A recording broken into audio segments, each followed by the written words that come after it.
The last modern LG phone that I checked out, the LG G6, left a poor taste in my mouth, a hint of bad software and awful US carrier bloatware. But does the UK version of the LG V30 live up to its hype a year on, or does it flop like its mainstream brethren? Hey guys, my name is Ryan Thomas from Failtech, and this is the LG V30 in 2018.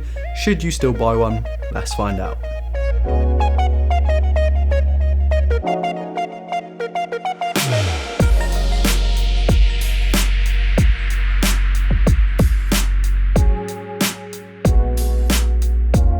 I want to start off this review by talking about the camera, or rather cameras, because they are the main selling point IMO. It's meant to be the video creator's smartphone, and the spec sheet does do a decent job of living up to that. It's got a pair of cameras on the back with a fairly padded out spec sheet, slightly different resolutions but also different focal lengths. That second sensor has a wide lens, making for some really unique looking stills, and with regards to stills, the V30 is okay, but I find the colours to be a bit dull.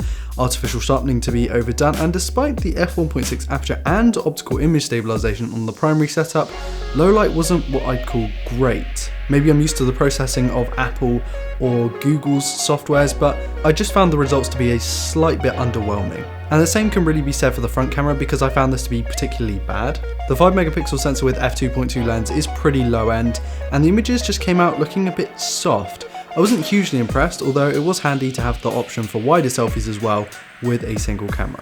And then there's video. You know how YouTubers say you should just start off using the smartphone or the thing you have in your pocket? Well, if there's a smartphone to use, it is this one. Standard video in the standard modes is available with the wide and standard lenses, although it's worth mentioning that the wide doesn't offer autofocus or OIS. And to be fair, the auto options are good, although the slow motion isn't as crisp as I'd like to say, but hey ho. But the cinema and manual modes are out of this world. Log isn't able to be shot using the rear wide angle lens, but that's not too big of a compromise. The log allows for more dynamic range and information for grading later on, which is something that you'll want to think about in terms of cinematography and really storytelling. The manual options that LG gives you here are really great, because apart from iris or aperture, you can really fine tune your settings for characteristically different shots. Right, the display and build can be put into a single category, because the way the 6-inch Quad HD Plus POLED panel really does melt into the glass and aluminium sandwich quite well, that's fantastic. The display itself does suffer from many of the same issues as the Pixel 2 XL, namely the burn-in and off-axis blue shift. I also found the colours to not stand out like typical LG IPS panels, but the sharpness and inky blacks are there, and in 2018 going into 2019, I'd call this display perfectly respectable. Of course, it does also follow the 2:1 or 18:9 aspect ratios as well. These do look good, but they also offer fantastic ergonomics. Another contributor to those ergonomics is the design of the front glass. The bezel surrounding the display, the just over 80% screen to body ratio, is excellent and does remind one of a certain other Korean competitor, but that's actually quite a good thing. No notch or gaudy bezels, just a clean and simple design that I really like. I personally think this is the best way to do a front panel. The very subtly curved edges on both front and rear make for a better feel in the hand than the G6's chunky rails, and this blue colour just looks great in my opinion.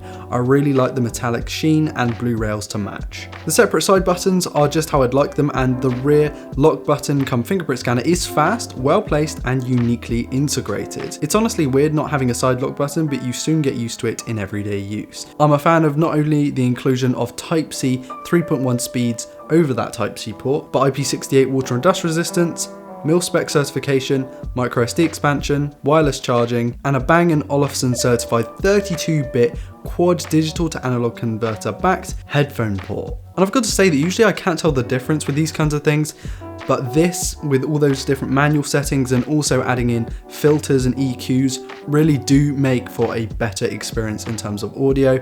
And if you really like using those wired headphones, you should pick up this phone. The software is a real tough one for me, because I didn't enjoy using this phone because of it. It's a heavy skin upon Android 7.1.2. And yes, I did mean 7.1.2. Of course, a lot of the models that you'll pick up will be 8.0. But this one in particular was stuck on 7.1.2. I used the OTA update software, I refreshed the phone, factory reset it, and even used LG's clunky interface software on the computer with a USB cable. Nothing showed up. This is just plain unacceptable, and of course it's not going to happen to everyone, but the fact that it happened to me kind of left a sour taste in the mouth. And that 7.1.2 software that I was stuck with wasn't very good. The layout and aesthetic are subjective, so no points off there, but I didn't really like it. But all of this bloat and pre-installed rubbish is again not cool. It's a load of tosh and honestly degrades the experience. Although not as much as that god-awful launcher with no app drawer by default. I quickly changed that as soon as I could and the experience dramatically improved, but not enough to make me want to use this thing full time. The lack of double tap for camera really did annoy me, as I've had access to that from the Pixel to the OnePlus all the way down to Android One devices like the Xiaomi Mi A2. It's something that I wanted to see on the V30 since it's such a camera focused device, but we don't have that.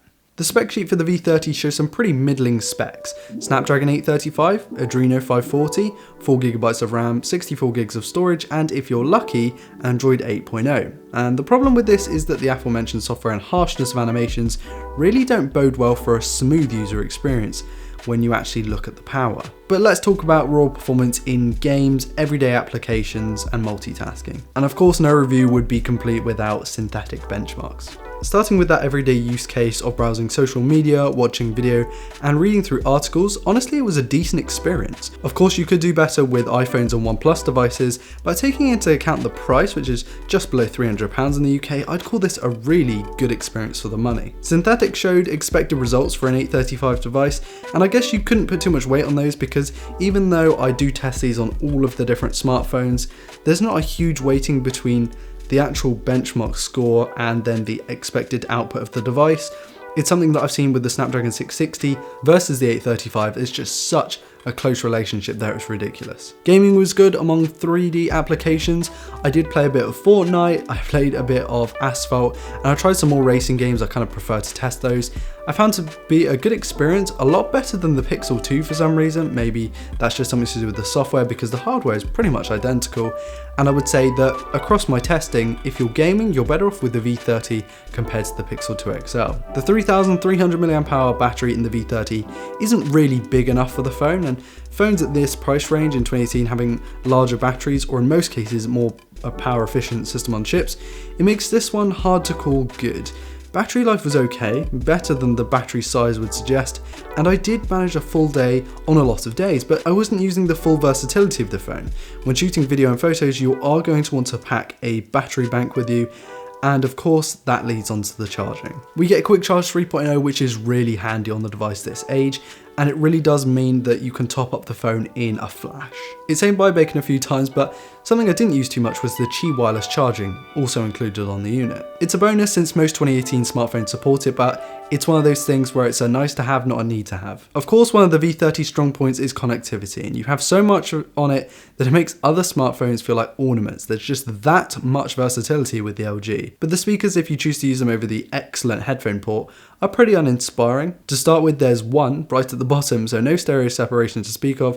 It gets loudish, but clarity is degraded, and most importantly to me, there's pretty much no dynamic range. All mids, so I'll stick to the aforementioned port. Wi-Fi connectivity was good. Of course, you get that microSD expansion, which is fantastic. You get the full array of ports, which is what you're really expecting from an LG device like this. And I'd say that this is a very well-rounded phone in terms of its connectivity. Conclusion time then. Should you still buy the LG V30 in 2018 going into 2019?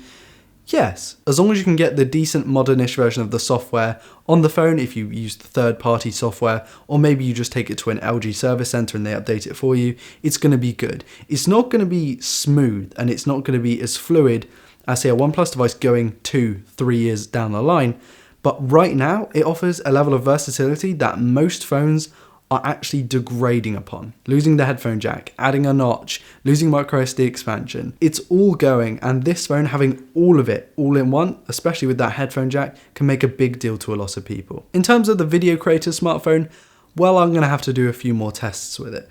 But from what I can tell right now, it's a great option. And that wide angle lens is something that I absolutely miss on anything that I use. And that's been about it from me, guys. Hopefully you enjoyed this video. I found this one pretty interesting to do because the V30 and the Pixel 2 are so close, but I got two completely different experiences from them. Please do like, dislike, comment, subscribe if you're new around here to never miss a video like this one. Also check out my Patreon.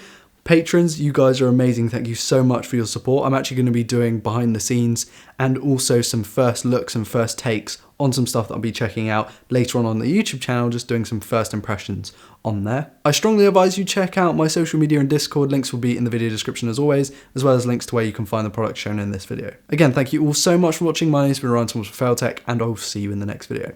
Peace.